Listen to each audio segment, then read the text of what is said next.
안녕하세요. 경기도에 거주하고 올해 환갑을 맞이한 만 60세 여성입니다.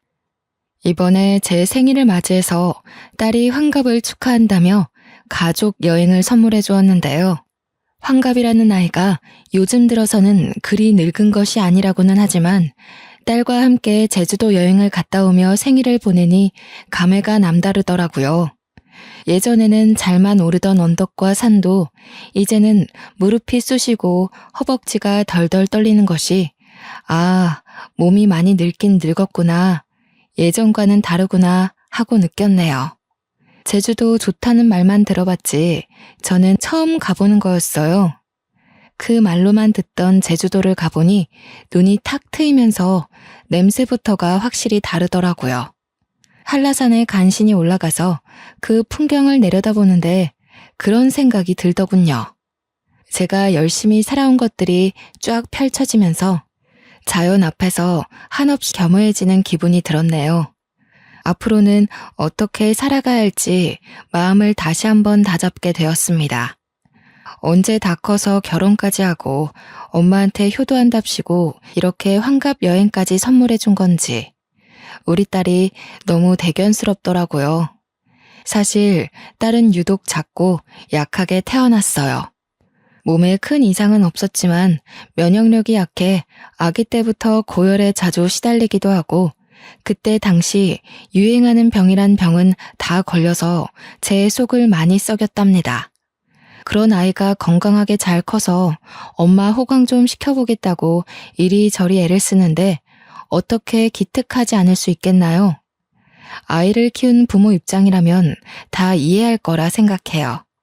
사실 우리 딸을 임신했었을 당시에 큰 사고가 있었습니다.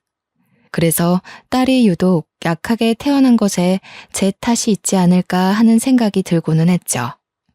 내가 임신 동안 잘 못 먹어서 그런가? 아니면 큰 사고를 당해서 일이 약하게 태어났나?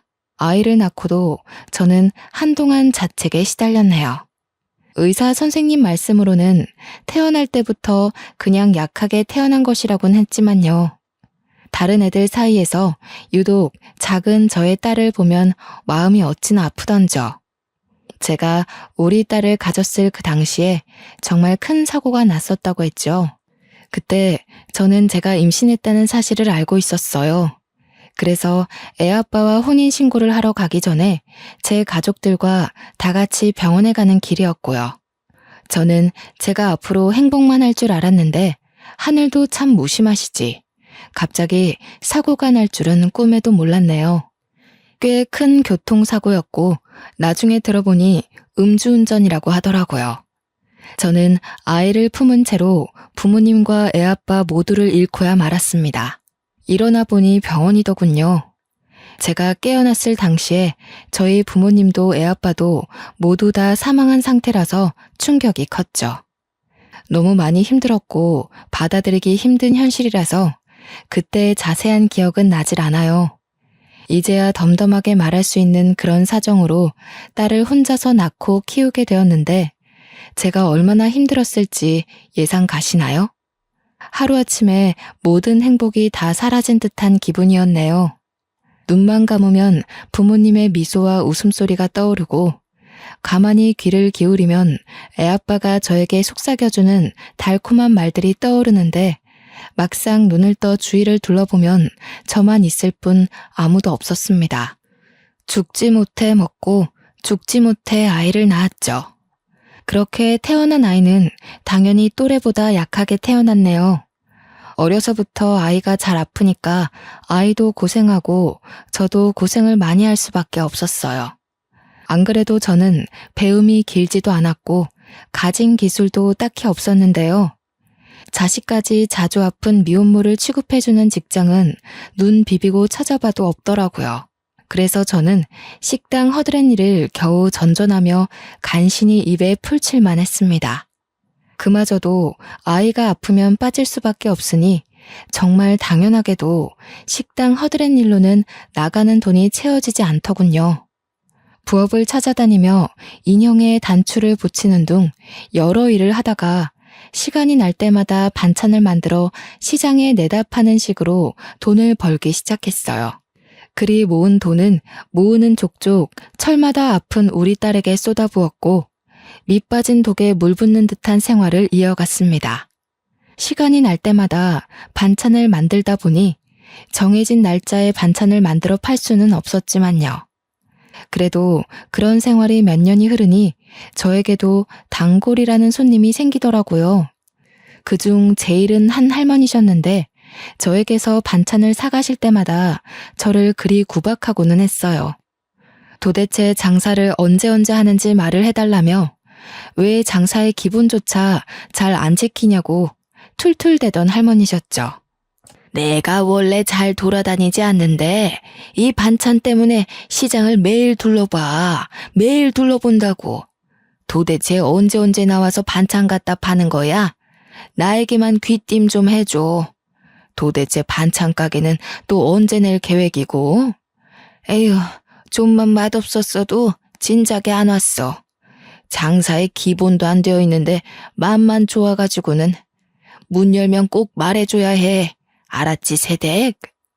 저는 단골 할머니의 그런 투정을 기분 좋게 받아들이면서 매번 같은 날짜가 아님에도 찾아와 주시는 감사함에 가게를 내게 되면 할머니께 꼭 먼저 말씀드리겠다고 약속했네요.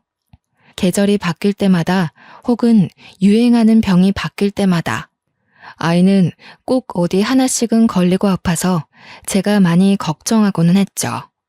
그런데 그런 아이의 건강도 아이가 나이를 먹을수록 조금씩 나아지더니 아이가 유치원에 갈 나이쯤이 되자 웬만한 아이 못지않게 건강해지고 활발해졌어요. 전처럼 매일같이 아프지 않자 저도 덩달아 시간적 여유가 생기더라고요. 저는 아이가 유치원에 들어가기 전에는 반찬 가게를 내든 직장을 구하든 어떻게든 자리를 잡아야겠다고 생각했습니다. 지금처럼 식당에서 허드렛일하고 길거리에서 하루 이틀 불규칙적으로 장사하며 지낼 수 없다는 생각이 강하게 들었거든요. 이리저리 사방으로 정보를 알아보며 면접도 몇 번이나 보았지만 현실은 그리 녹록지 않았네요. 어디에다가 내세울 학력도 경력도 없는 제가 눈에 들어차지 않았겠죠. 게다가 엎친 데 덮친 격으로 잘 살던 집에서도 쫓겨나게 되었습니다. 몇 년을 꼬박 세를 내며 잘 살았던 집이었는데 재개발이 확정되더니 당연한 수순처럼 집주인은 저와 우리 딸에게 나가라며 양해를 구하더라고요. 물론 바로 내쫓지는 않아서 시간이 아직 남아있게 했지만 모아둔 돈이 많지 않아서 그 집을 나오고 나면 아이와 함께 당장 지낼 곳이 없었어요. 단기간 모텔에서 지낸다고 해도 모텔에는 제대로 된 주방이 없으니 그나마 잘 팔던 반찬도 제대로 못 만들게 되는 거니까 여러모로 머리가 아팠네요. 직장을 알아보랴, 집을 알아보랴. 그리 바쁘고 복잡한 와중에도 시간은 잘 가서 어느덧 아이가 유치원에 갈 시간이 가까워지더라고요. 아이는 이제 유치원을 오가며 유치원 생활에 적응하고 있는데 저는 그때까지도 괜찮은 직장도 거주지도 못 얻은 상태였어요. 잠시 머무를 집도 없고 부탁할 가족도 없고 돈도 없으니 정말 앞이 막막하고 캄캄하고 이보다 더 힘든 일이 있을 수 있을까 싶을 정도였네요. 사고로 가족을 잃고 혼자 아이를 낳아 키우며 힘든 일이 참 많았는데요. 이때는 진짜 극복할 수 없는 벽을 마주한 기분이었어요. 어떻게든 먹고 살아야 하고 책임질 아이도 있으니 인생이 안 풀리는 만큼 더 열심히 살려고 발버둥을 쳤습니다. 아이는 일단 유치원에 보내놓고 반찬을 만들어 시장에 갔죠. 반찬을 열심히 팔면서도 현실의 괴로움에서 빠져나오지 못하고 있는데 단골 할머니는 그날도 어김없이 오셨더라고요. 좋아하는 연금 무침을 집으시면서 계산하시더니 늘 그랬듯이 또 언제 오냐고 물어보셨어요. 반찬 가게에 낼 거라면 꼭 얘기하라는 이야기로 마무리를 하시는데 평소처럼 웃으며 넘기려다가 이게 마지막일 수 있다고 말하게 되었네요. 어르신, 매번 찾아주셔서 정말 감사해요. 그런데 저도 자주 오고 싶고 반찬 가게도 내고 싶은데 상황이 여의치가 않네요. 어쩌면 오늘이 마지막일 수도 있겠어요. 머무를 곳은 없고 직장은 번번이 떨어지고 지금까지는 어떻게든 괜찮았는데 이제는 정말 반찬 만들 곳도 없어질 것 같아서요.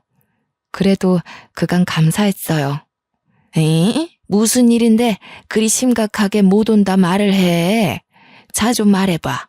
내가 도울 수 있으면 도와주고 싶어서 그래. 오랜만에 입에 맞는 반찬 가게를 찾았다 했더니 이게 웬일이다냐? 제가요, 지금 세를 내고 살고 있는데요. 그 집이 재개발된다고 해서요. 곧 나가야 하는데 아이를 홀로 키우기도 하고 아이가 자주 아팠어서 돈을 못 모아놨어요. 그래서 갈 곳도 없고 돈도 없고 직장을 구해도 저 같은 사람을 뽑아주지는 않더라고요. 어쩌겠어요. 일단 모텔이라도 들어가 묵어야 하는데 그러면 반찬을 못 만들 것 같아요. 단골 할머니는 제 말을 유심히 듣고는 저보고 해결해 줄 수 있다고 당당히 소리치고는 오늘 장사 접고 그대로 본인만 따라오라고 말씀하시더라고요. 제가 그 말에 당황해서 예? 하고 되묻기만 하자 남은 반찬은 본인이 다 살 테니 걱정하지 말고 따라오라면서 제 손을 잡고 어디론가 향하셨어요. 어찌저찌 단골 할머니께 끌려가 도착한 곳은 시장에서 얼마 벗어나지 않은 4층짜리 동네 건물 앞이었는데요. 1층에는 작은 동네 슈퍼마켓이 있고 그 위로는 간판이 붙어있지 않은 걸로 보아 사람들이 사는 집으로 보였어요. 단골 할머니는 그 건물을 가리키며 당당하게 말씀하시더라고요. 내가 여기 건물 주인인데 이 슈퍼마켓도 운영 중이었거든. 이젠 몸이 늙어서 슈퍼마켓을 정리할까 생각 중이었는데 마침 잘 됐다. 새댁이 여기 들어와서 반찬 가게를 내. 슈퍼 한쪽에 방이 따로 또 있어서 살 수도 있고 유치원이랑도 가깝고 나름 괜찮을 거야. 월세는 따로 안 받는 대신 반찬으로 줘. 알고 보니 단골 할머니는 건물을 몇 채나 보유하고 있던 부자 할머니셨어요. 그중 한 건물의 1층 자리에 동네 슈퍼마켓을 운영하고 있었는데 그 슈퍼마켓을 정리할 예정이었다며 그 자리에 반찬 가게를 내라며 저에게 돈도 안 받고 내어주시겠다고 하시는 거예요.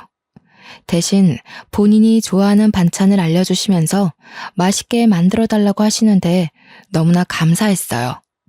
염치를 아는 사람이라면 이런 제안을 거절하거나 월세를 제대로 주겠다는 이야기를 했어야 하지만 저는 이것저것 따질 수 있는 상황이 아니었기에 염치불구하고 단번에 단골 할머니의 제안을 수락해 얼른 그곳으로 이사를 했습니다. 슈퍼마켓이었던 1층을 반찬 가게로 바꾸는 과정은 생각보다 많은 게 필요했어요. 모든 걸 새로 바꿔야 했고 설치해야 할 부분도 많았죠. 인테리어는 그렇다 치고 기본적인 틀부터 새로 해야 했기에 만만치 않은 돈이 필요하더라고요. 제가 모아둔 돈을 거의 다 쏟아붓고도 모자라 단골 할머니께서 도와주신 후에야 반찬 가게로의 탈바꿈이 가능했었네요. 심지어 단골 할머니는 슈퍼 안쪽에 있던 방을 개조해 저와 제 딸이 같이 살 수 있는 공간으로 만들어주셨어요. 그렇게 단골 할머니가 하시던 동네 슈퍼마켓은 저의 반찬 가게가 되었고 반찬 가게에 딸린 방은 저와 딸의 집이 되었습니다. 할머니는 반찬 가게 건물의 3층에서 살고 계셨는데요. 저는 너무나 감사한 마음에 할머니가 좋아하시는 반찬을 늘 정성껏 요리하고 매번 집으로 갖다 드리며 할머니와 저와 딸이 모두 함께하는 식사를 자주 하고는 했어요. 할머니는 그만하고 너도 좀 쉬라며 저를 말리시기도 했지만 하루 세 끼 모두 같이 못 먹더라도 한 끼는 같이 먹을 수 있게 노력했고 그렇게 우리 셋은 점차 가까워져만 갔네요. 반찬을 챙기다 밥을 챙기게 되었고 밥을 챙기자 식사를 꾸준히 잘하시는지 확인하게 되었고 식사를 확인하자 어느새 생신도 챙기고 명절도 챙기고 할머니의 건강도 챙기게 되더라고요. 단골 할머니도 처음에야 그만 좀 하라며 저를 타박하듯이 말씀하셨지만 단골 할머니께 익숙해진 저는 그게 단골 할머니만의 애정 표현이라는 것을 눈치 못 챌 리 없었네요. 그리 아니라고 말씀하셨지만 단골 할머니는 많이 외로우셨나 봐요. 그리고 딸을 혼자 키우고 있던 저도 많이 외로웠나 봅니다. 피가 이어지지는 않았지만 매일 얼굴을 마주보며 밥을 먹으니 가족 같더라고요. 저는 언제부턴가 단골 할머니를 어머님이라 불렀고 제 딸은 단골 할머니를 할머니라고 부르게 시작했어요. 어머님은 그런 우리를 보며 싫지 않으신지 아주 그냥 자식 다 됐구만 하고 말씀하시며 아주 가끔 딸과 손녀라고 불러주셨습니다. 저의 반찬 가게는 처음부터 잘 되지는 않았지만요.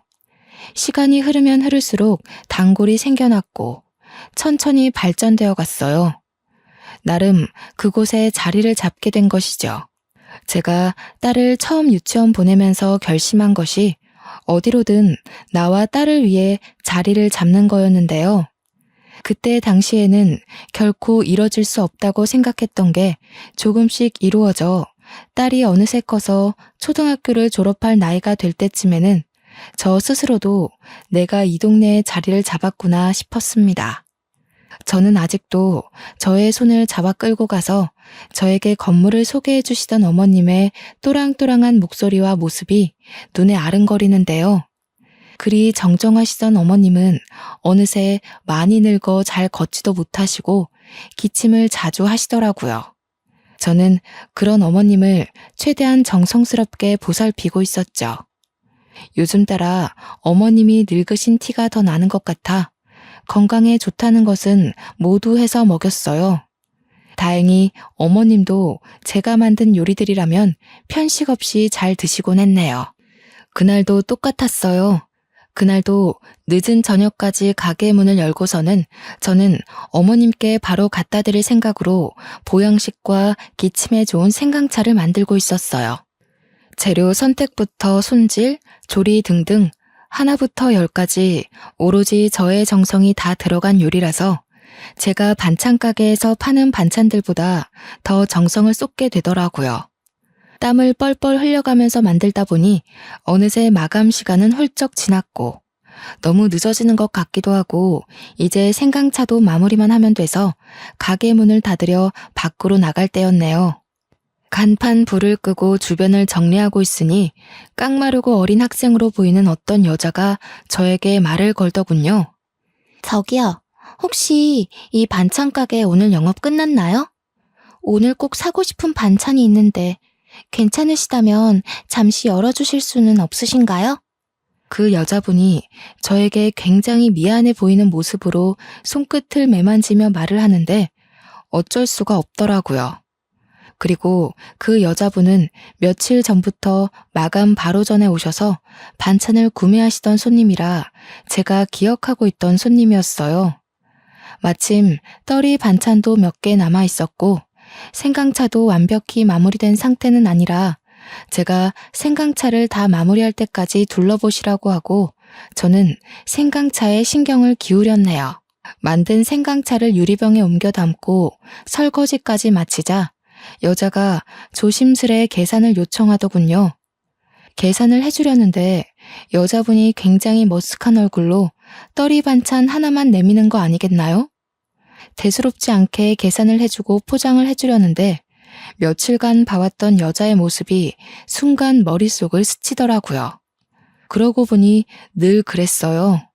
떨이 반찬은 만든 당일에 안 팔려서 폐기 전에 파는 반찬이라 웬만하면 평소보다 더 저렴하게 팔거든요.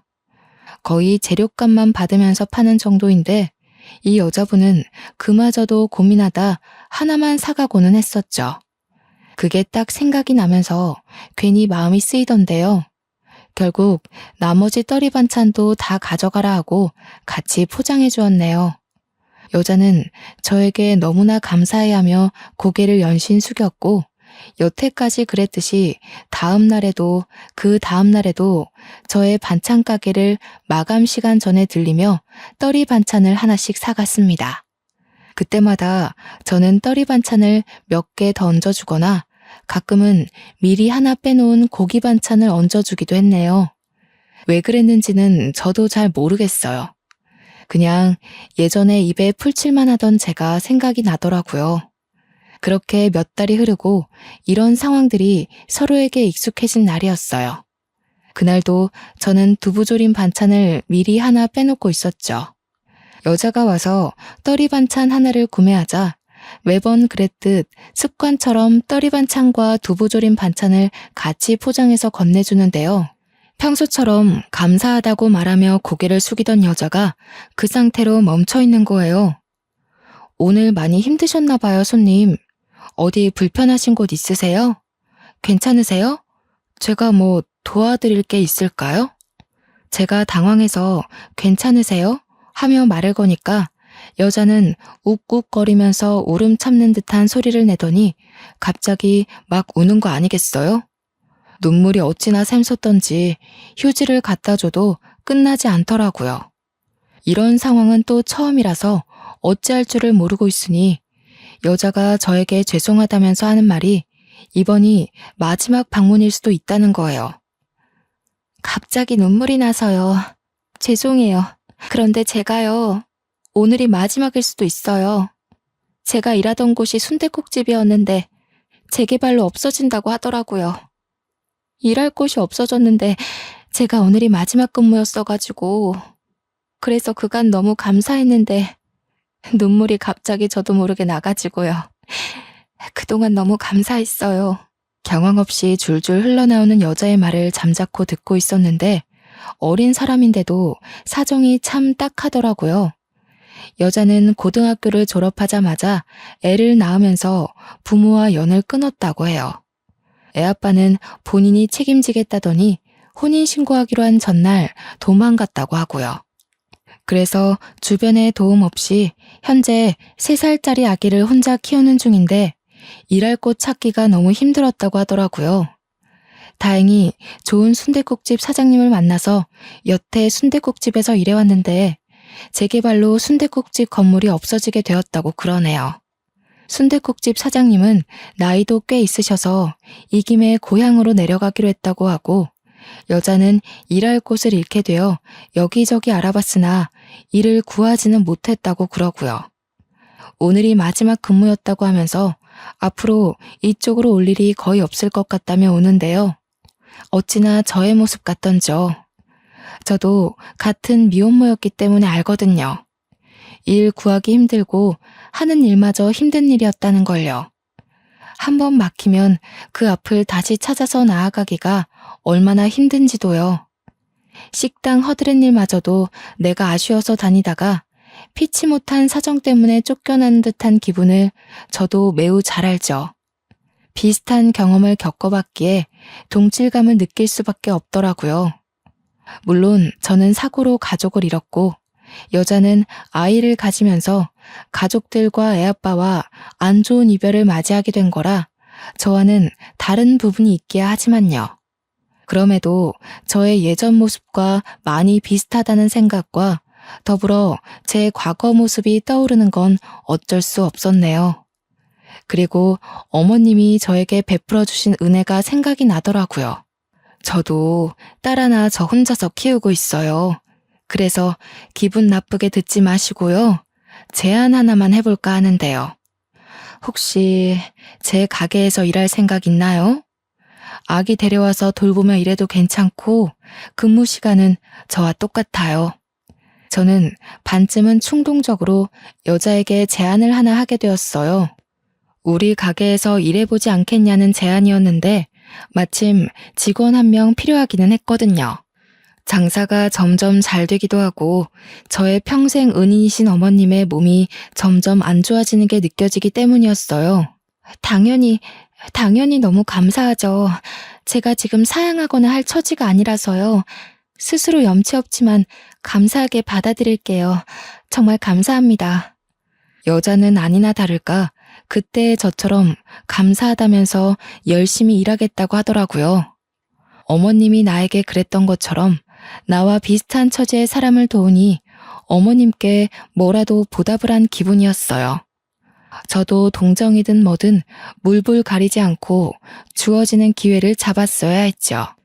여자는 바로 다음 날부터 부지런하게 나오기 시작했어요. 여자 출근할 때 늘 아기를 데리고 왔는데 아기는 반찬 가게에 딸린 저의 집에 두고서 저와 여자 둘이서 번갈아 가며 신경을 써주기도 하고 둘 다 일해야 하는 바쁜 시간이면 가게에 두고는 바로 옆에서 지켜보며 일을 하기도 했죠. 어떨 때는 어머님이 내려와서 심심하다며 돌보아 주기도 하고 저의 딸이 가끔 가다 아기가 귀엽다며 친구와 놀지도 않고 놀아주기도 했습니다. 어머님은 처음 여자를 봤을 때 그리고 아기를 봤을 때 혀를 한번 차시더니 저에게 네가 그럴 줄 알았다 하시더라고요. 어머님은 저에게 칭찬인지 아닌지 헷갈리는 말을 해주시기도 했어요. 네 입도 풀칠하기 힘들겠는데 너랑 똑같은 애 데려와서 먹여 살리려고 하는구나. 에휴, 그래. 사람이 서로 도우며 살아야지 뭐 어떡하겠니. 잘했다. 나도 너를 외면할 수 없었듯이 너도 저 사람을 외면할 수 없었겠지. 사람은 모두 다 그러고 사는 거다. 저 사람도 나중에 누군가를 도울 수 있겠지. 어머님이 저를 도와 새 인생을 살게 해주셨듯이 저도 여자를 도와서 여자가 새 인생을 살 수 있게 해줄 수가 있을까요? 돕기야 했지만 어머님이 저에게 베푸셨던 그 은혜만큼인지 확신이 들지는 않았네요. 여자는 일을 야무지게 잘하더라고요. 무엇이든 먼저 나서서 배우려고 노력하고 제가 특히나 신경 쓰는 재료의 신선도나 청결에 관한 부분에도 귀신같이 알아채고 신경 쓰기도 하고요. 한번 알려준 것은 다시 안 알려줘도 될 정도로 습득 또한 빨랐습니다. 여자 덕분에 제 일이 많이 수월해졌죠. 예전처럼 가게를 밤늦게까지 열어가며 어머님 드릴 요리를 하지 않아도 됐어요. 여자가 가게 일할 동안 저는 어머님을 위한 요리를 하기도 하고 어머님과 같이 병원에 가서 약을 타오는 등 시간을 알차게 쓸 수 있었기 때문이에요. 좋은 점은 수없이 많았지만 나쁜 점이 없지는 않았어요.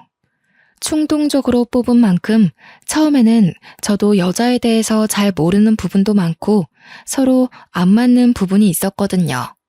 그렇지만 우리는 서로를 배려해가며 맞춰갔습니다.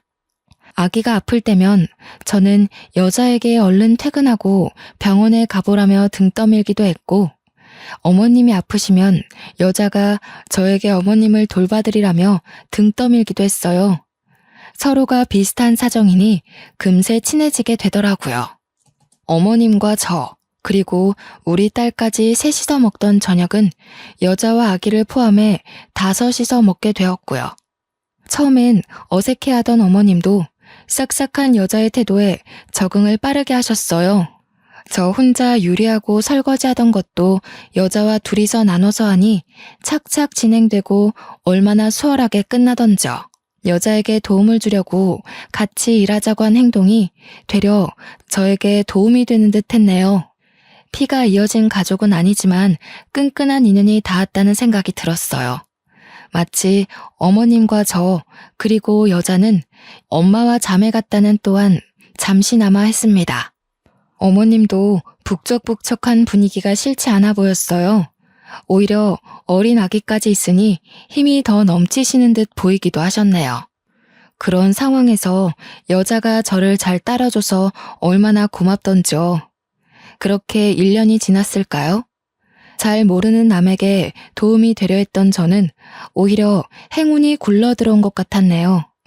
시간이 지날수록 친해져서 제 딸은 여자를 이모라고 부르며 좋아하게 되었고 아기는 제 딸을 누나라고 부르는 사이가 되었어요. 단골 할머니인 할머님은 아기와 내 딸의 할머니가 되어주셨고 저와 여자, 어머님은 어느새 가족이 된 듯 싶었습니다. 그렇게 아무런 반전 없이 행복하기만 했다면 얼마나 좋았을까요? 예전에도 제 인생에 행복이라는 게 찾아온 듯 하다가 결국 한순간의 사고로 가족을 모두 잃었단 말이에요. 이번에도 저는 막연한 행복을 꿈꾸고 있다가 찬물을 거하게 맞아버렸습니다. 그날은 어머님의 생신이셨어요. 원래는 저녁을 대부분 다 같이 먹었는데요.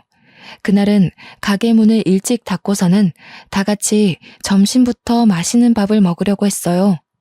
몇 안 되는 기쁜 날이고 어머님 건강도 날이면 날마다 안 좋아지시니 저는 그 하루를 정말 좋게 보내고 싶었습니다.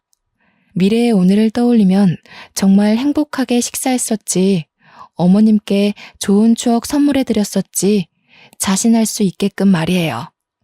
안 그래도 어머님은 감기로 골골대시던 터라 몸에 좋다는 반찬은 다 만들었던 것 같아요.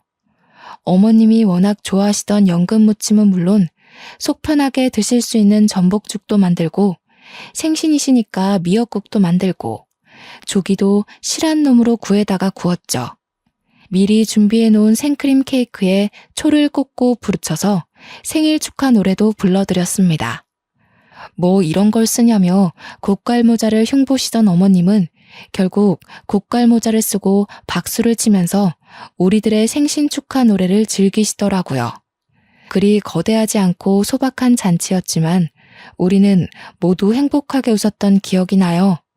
어머님은 케이크도 조금 먹기도 하고 제가 만든 전복죽과 미역국을 몇 술 뜨시다가 잠이 온다며 누워 낮잠을 주무셨어요. 그리고는 그대로 다시 깨어나시지 않은 채 눈을 감으셨습니다. 처음에는 정말 믿을 수가 없더라고요. 어머님은 그냥 편안하게 침대에 누워서 눈을 감고 계셔서요.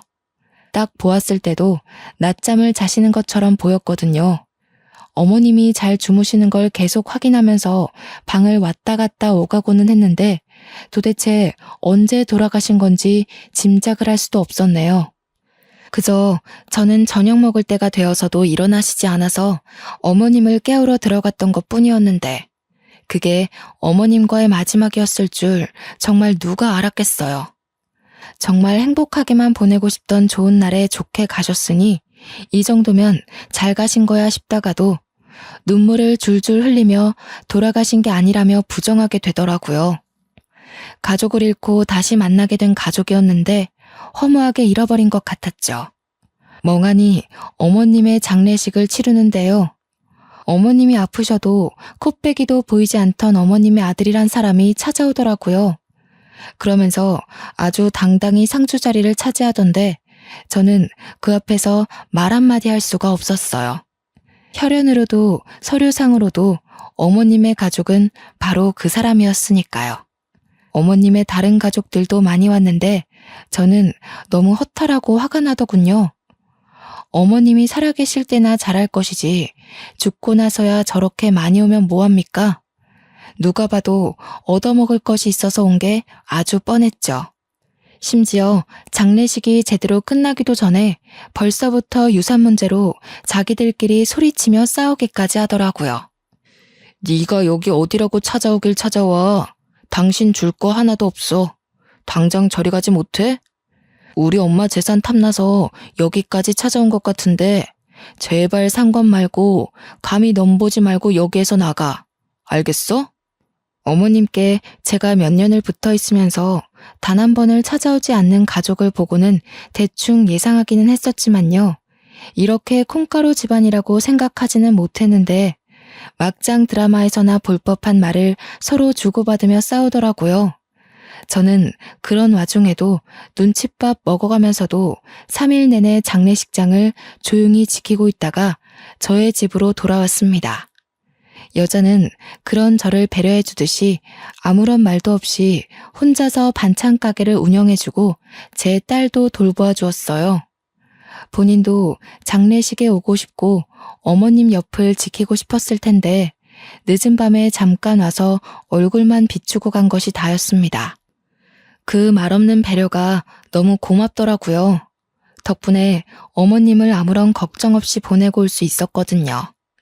매일 어머님의 밥과 반찬을 챙겨드리기는 했었지만요. 그것 말고는 별다른 것을 해드린 게 없어서요. 그렇게 어머님을 보내니 마음이 너무 헛헛하더라고요. 제가 좀 더 열심히 살아서 제가 받은 은혜만큼은 어머님께 꼭 보답하고 싶었는데 어머님도 떠났고 그냥 모든 것이 너무 늦어버린 것 같아 슬프더군요. 며칠 내내 어머님의 집에서 생활하며 멍하니 있으니 딸도 그렇고 여자도 그렇고 저를 많이 걱정해 주었습니다. 조용히 다가와서 저를 꽉 껴안아 주기도 하고 밥을 먹으라며 숟가락으로 밥을 한가득 떠가지고는 입에 대주기도 하더라고요. 그러면 저는 기계처럼 밥을 먹고 어머님 집을 청소하면서 어머님의 남은 빈자리를 확인한 듯한 생활을 이어갔죠. 일주일이 지났을까요? 한 달이 지났을까요? 달력조차 보지 않고 흘려보낸 시간이 많아 가늠조차 할 수 없더군요. 어머님의 집에서 냉장고 정리를 하다가 제가 드렸던 연금 무침을 보는데요. 어느새 곰팡이가 쓸어 있더라고요. 어머님은 제가 만든 연금 무침을 워낙에 좋아하셔서 한 번도 남기신 적이 없었는데 떠나신 어머님의 냉장고 속 연금 무침에는 하얀 곰팡이가 여러 군데 피어 있었어요. 그게 정말 뭐라고 눈물이 마구 나던지 그대로 주저앉아서 펑펑 울었습니다. 참았던 감정을 다 쓰고 나면 후련하다고 하잖아요. 저도 참았던 눈물을 다 쏟고 나니 후련하더라고요. 이대로 멍청하게 살 수는 없다 싶었어요. 어머님도 그런 것을 원하시지는 않을 것 같았죠. 기운을 내서 슬픔을 견디며 반찬 가게 문을 열었는데요. 타임이라는 것은 참 신기하더군요. 변호사라는 사람이 찾아와서는 저에게 말했습니다. 안녕하세요. 혹시 땡땡 반찬 가게를 운영 중이신 김미영 씨 맞으십니까? 권미자 씨 관련해 잠시 드릴 말씀이 있는데 시간 괜찮으신가요? 어머님 이름까지 거론이 되는데 자리를 어찌 피할 수가 있겠나요? 당연히 시간 괜찮다면서 가게에 딸린 저의 집에 들어가 잠시 이야기를 나눴죠. 그 변호사님이 어려운 법률 용어를 써가면서 말씀하시다가 제가 잘 못 알아들으니까 굉장히 쉽게 풀어서 설명해 주시더라고요. 그러니까 어머님은 사망하시기 전에 유서를 작성하셨다고 해요. 어머님은 본인이 아프실 때마다 아프다고 자식들에게 연락을 하시고는 했는데요. 자식들은 그런 어머님의 연락을 받지도 않고 한 번을 찾아오지도 않았어요. 어머님은 그런 자식들에게 많이 서운해하시고 또 많이 괘씸해하셨나 봐요. 변호사님의 말씀으로는 내가 죽을 땐 죽더라도 이대로 다 주면서 죽을 수는 없다고 하셨었대요. 아무튼 어머님의 유서에 작성된 바를 따르면 어머님이 저에게 반찬 가게 건물을 물려준다는 것이 명시되어 있다고 말씀하시는 거예요. 그러면서 반찬 가게가 있는 이 건물이 나의 것이라며 무슨 서류를 주시고는 서명을 받아가셨습니다. 자세히는 모르겠지만 서류상의 모든 절차가 순조롭게 끝이 날 예정이니 걱정하지 말라고 말해주시더라고요. 어안이 벙벙해서 변호사님께 질문을 여러 가지 했었는데 자세한 확답은 없었지만 저에게 주신 건물을 제외하고는 모든 재산을 처분하고 사회에 기부하는 듯 했습니다. 정말 믿을 수가 없지 않나요? 그때의 제 기분은 정말 아무것도 믿을 수가 없었어요. 어머님이 돌아가신 것도 믿을 수가 없는데 무슨 변호사의 건물에 사기 아닌가 싶었네요. 그리고 몇 년을 가족처럼 지냈다고는 하지만 정말 피가 이어진 가족도 아니었잖아요. 제가 어머님께 은혜를 받으면 받았지 이렇게 큰 재산을 물려받을 정도로 무언가를 해드린 적이 없다고 생각도 들었고요.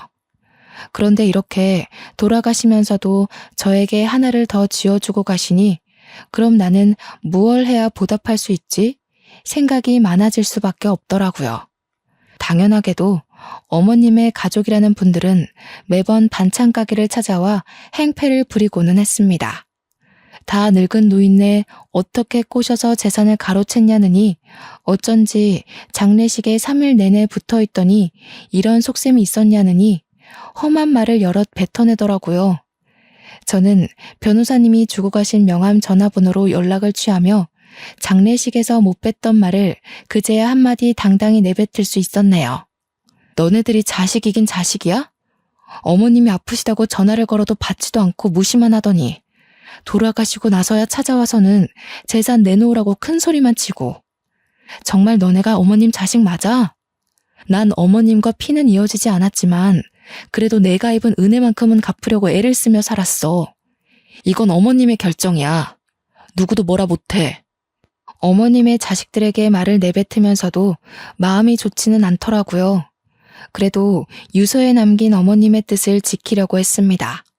어머님은요, 늘 말씀은 인색하게 하셨지만 마음이 참 따뜻하고 여린 분이셨어요. 저에게 반찬 가게 자리를 물려주셨던 어머님은 제 아이를 친손주 마냥 예뻐해 주시면서 간식 하나든 장난감 하나든 뭐 하나라도 더 쥐어주시려고 하셨죠. 돌아가시면서도 저의 반찬 가게 자리를 지켜주며 떠나신 어머님은요, 누군가는 그저 재산을 물려준 것이라며 말할 수도 있겠지만 저에게는 돈을 떠나서 돈으로 환산할 수도 없는 것을 물려주신 분이에요.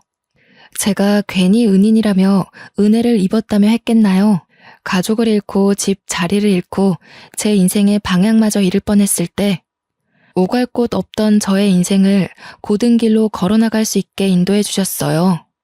건물을 물려받으면서 그리고 저의 반찬 가게에 어머님 아들과 딸들이 찾아오면서 저의 은인이자 저의 어머님이 눈을 감으셨다는 사실을 받아들일 수밖에 없었네요. 저는 그저 저를 위해 이 반찬 가게 건물을 저에게 물려주신 거라는 생각은 안 하기로 했어요. 늘 말씀보다는 행동이 먼저이셨던 어머님이셨기에 이번에도 그런 것이라 생각하기로 했고, 이 재산 말고는 사회에 기부하셨다고 했으니 그것에 더 뜻이 있다고 여겼거든요. 변호사님이 제 반찬 가게에서 떠나실 때 저는 어린아이처럼 엉엉 울었는데요. 그런 저를 여자가 안아서 달래주기도 했지만 제가 쉽게 그치질 않자 옆에 있던 저의 딸과 여자의 아이는 왜 우냐며 저와 같이 엉엉 울어주었어요. 그렇게 펑펑 눈물을 쏟아내면서 저는 다짐한 게 하나 있습니다. 바로 어머님께 부끄럼 없이 살 거라는 다짐이에요. 맛있게 드셔주시던 단골 할머니이자 저의 어머님은 이제 세상에 없지만 저는 더 열심히 반찬을 만들기 시작했어요. 다행히 열심히 하면 할수록 감사하게도 손님들의 반응이 좋더라고요. 일에 매달리면서 어머님에 대한 그리움을 덜어내려고 애를 썼네요. 그렇게 저는 여자와 함께 가게를 운영하면서요, 반찬 가짓수를 늘리는 데에 만족하지 않고 때로는 반찬을 따로 더 만들어 도움이 필요한 분들께 나누어 드리기도 하고, 시간을 내어 오갈 곳 없는 분들에게 아침 식사를 무료로 제공하기도 하며 뜻깊은 일들을 하려고 했습니다. 아무것도 모르는 남들에게 베푸는 게 말이야 쉽지 정말 쉽지 않더라고요. 동네에서는 아무것도 받지 않고 나눠주려고 하는 저를 이상하게 쳐다보기도 하고, 때로는 왜 본인은 공짜로 안 주냐며 뭐라 하시는 손님분들도 계셨어요. 그때마다 어떻게 대처해야 할지 몰라 헤매던 저는 그런 상황에 익숙해져 갔고, 이제는 그런 상황을 능숙하게 다룰 수 있게 되었네요. 현재의 여자는요, 우리 반찬 가게 2호점을 내서 어엿한 가게 주인이 되었고요. 아직도 저에게 감사하다는 말을 하고 있어요. 이제는 워낙 친하기도 하고 그 정도는 아니라고 생각해서 부담스럽기도 했는데, 생각해보니 저에게 어머님 같은 존재가 있듯이 여자도 저를 그리 생각하는 것 아닐까 싶더라고요. 어머님 같은 사람이 되는 게 저의 인생 목표가 되었기에 여자의 감사 표현 또한 감사하게 생각하기로 했죠. 그 어렸던 여자의 아기는 어느새 대학생이 되어 종강만을 기다리고 있어요. 시간이 진짜 빠르게 지나갔죠. 아기는 저를 이모라고 부르는데요. 가족과 같은, 아니 가족이라고 부르는 게 당연한 사이가 되어 잘 지내고 있습니다. 우리 딸은 몇 년 전 의사를 만나서 작년에 결혼식을 올렸어요. 둘이서 어찌나 알콩달콩 깨붙고 사는지 자연스레 마음이 놓이더라고요. 그리고 저는 아직도 그 자리 그대로 반찬 가게를 운영하면서 어머님을 위한 반찬을 만들고 있답니다. 그러고 보니 이제 곧 어머님의 제삿날이 다가오고 있네요. 올해도 정말 맛있는 식사를 대접해 드릴 생각에 기분이 설레이고는 합니다. 저는 앞으로도 여자와 잘 지내면서 여자뿐 아니라 도움이 필요한 다른 사람들에게도 어머님 같은 존재가 되어 살고 싶어요. 그게 바로 저에게 반찬 가게 건물까지 내어주신 어머님의 마음이라 생각하거든요. 저에게 베풀어 주신 은혜를 잊지 않고 잘 간직한 채 저 또한 베푸는 것이 이번에 제주도에 여행 가서 또 한 번 다짐한 마음이랍니다. 제가 이렇게 말하면 제 딸은 또 저런다며 싫어하고는 해요. 아무래도 제가 늙어가니 저의 몸을 걱정해주는 거겠죠. 언제까지 할머니 타령할 거냐며 이제 엄마 인생을 챙기라고 잔소리를 하고는 하는데요. 그 또한 쉽지 않네요. 이제는 습관이 되었나 봐요. 물론 저도 나이가 들어가면서 일만 하던 나날들은 당연히 조금씩 떠나보내야겠죠. 그렇지만 저의 몸이 허락하는 한 반찬을 만들고 밥을 지으며 살고 싶어요. 밥은 못 차려주더라도 따뜻한 반찬 한 가지쯤은 거뜬히 내어줄 수 있는 그런 사람으로 남고 싶네요.